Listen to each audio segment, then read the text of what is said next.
বাঘের পায়ের ছাপ দেখে আতঙ্ক এলাকায়। শুক্রবার বেলা 12টার দিকে বেশ কিছু মহিলা মিলে ধান কাটা এবং বাঁধার কাজ করছিলেন। সেই সময় হঠাৎই চোখে পড়ে বাঘের পায়ের ছাপ। এই দেখে মহিলারা জমি থেকে উঠে পড়েন এবং আতঙ্কিত হয়ে পড়েন। ঘটনাটি ঘটেছে মাথাভাঙার 1 নং ব্লকের পচাঘর গ্রাম পঞ্চায়েতের এলাকায়। মাথাভাঙা শীতলকুচি পাকা রাস্তার পশ্চিম দিকে 22গুড়ি কাউয়ারডারা সীমানার মাঝামাঝি।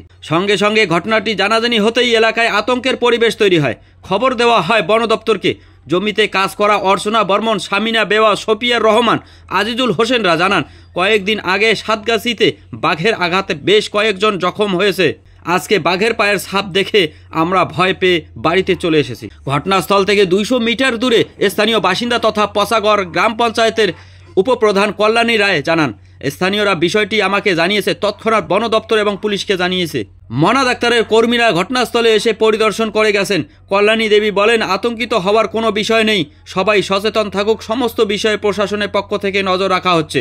মাথাভাঙা বন দপ্তর রেঞ্জার সুদীপ দাস বলেন, 22গুড়ি এলাকায় বাঘের পায়ের ছাপের আতঙ্কের খবর পাওয়া মাত্রই বন দপ্তরের কর্মীদের ঘটনাস্থলে পাঠানো হয়েছে। মাথাভাঙা থানার আইসি হেমন্ত শর্মা জানান, আতঙ্কিত হওয়ার ব্যাপার নেই, ঘটনাস্থলে পুলিশ গেছে, সমস্ত বিষয়ে নজর রাখা হচ্ছে।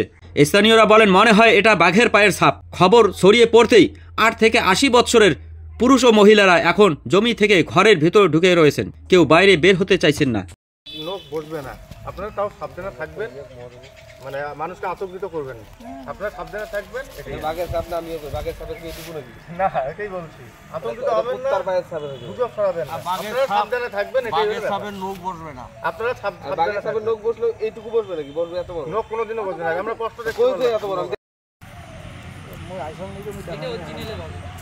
অরিজিনাল বাঘ অনেক কটা মনে আছে, দেখো ওখানে অনেক পাড়া আছে। ছোট ছোট বাঘ 22গুড়ি বলেন, 22গুড়ি কাবারডারা দুইটা।